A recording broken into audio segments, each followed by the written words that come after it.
नमस्कार। सास भी कभी बहू थी, ये एक सीरियल था स्मृति ईरानी का, बड़ा हिट हुआ और अधिक विषय बताने की इसकी आवश्यकता नहीं क्योंकि इतना बड़ा हिट है कि हर कोई इसको जानता है। आज की सीरियल के परिप्रेक्ष्य में एक रिलेशनशिप एस्टेब्लिश करते हैं, किसमें? भारत में, यूएस में और यूके में। देखिए, जैसे भारत कभी कॉलोनाइज्ड हुआ था यूके के द्वारा, ऐसे कभी अमेरिका भी कॉलोनाइज्ड हुआ था यूके के द्वारा।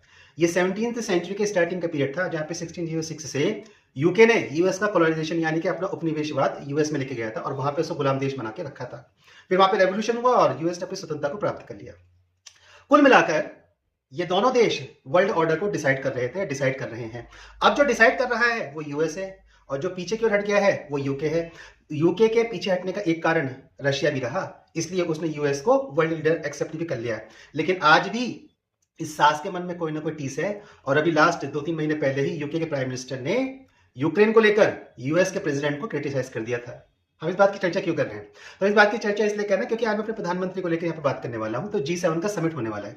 अब ये G7 का समिट कहाँ होने वाला है? तो G7 का समिट होने वाला है कनाडा में। तो कनाडा का एक प्रोविंस है, जैसे अपना राज्य होते हैं वैसे उनके प्रोविंस होते हैं। उस प्रोविंस का नाम है एल्बर्टा और उसी में उसका एक सिटी है, उसका नाम है कैलगरी। और कैलगरी फेमस किस बात के लिए? तो कैलगरी फेमस इस बात के लिए कि 1912 में यहाँ पे घोड़ा गाड़ी की और घोड़ों की दौड़ स्टार्ट हुई थी और अब इसको एनुअल फेस्टिवल में, मतलब कनाडा का नेशनल फेस्टिवल है 10 डेज का। तो कभी भी घोड़ों की दौड़ या घोड़ा गाड़ी की दौड़ देखनी हो या सजावट देखनी हो, बहुत बड़ा मेला देखना हो इस स्तर पे, तो कैलगरी जाइए। कैलगरी कहाँ पड़ता है? तो इस क्षेत्र के माध्यम से मैं आपको दिखाने का प्रयास भी कर रहा हूँ लगातार कि जो रॉकीज माउंटेन है और जो कनाडा के रॉकीज का पोर्शन है उसके ईस्टर्न फुट हिल्स पर ये कैलगरी या एल्बर्टा प्रोविंस पड़ता है। यहाँ पे एक रिवर चलती है, कैना कैसिया रिवर। उस कैनन कैसिया रिवर के किनारे पर ही ये G7 का समिट होने वाला है। हम इस G7 समिट को डिस्कस क्यों कर रहे हैं? क्योंकि 1975 में इसका एस्टेब्लिशमेंट हुआ, तब ये कहलाया G6। फिर ये अगले साल 1976 से बन गया G7 जब कनाडा की एंट्री इसमें होती है।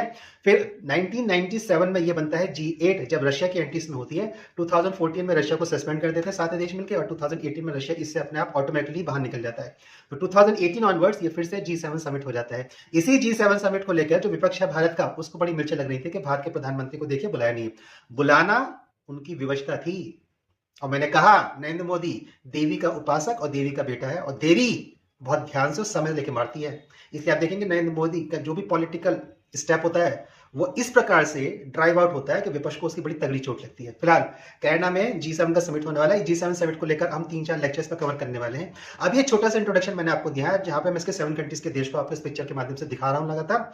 और अब हम कनाडा को देखेंगे, रशिया इससे कि बाहर निकला है, उसके दूसरे परिप्रेक्ष्य को देखेंगे, लास्ट में इसको सबमिट करेंगे हम पूरी तरीके से कि एक्चुअली G7 की रेलिवेंसी इस समय वर्ल्ड वाइड ऑर्डर में क्या है। तो चैनल को सब्सक्राइब करते रहिए, वीडियोस को लाइक करते रहिए, अपना समर्थन मेरे को देते रहिए और मुझको पसंद करते रहिए। बाकी हम और आप तो मिले रहें।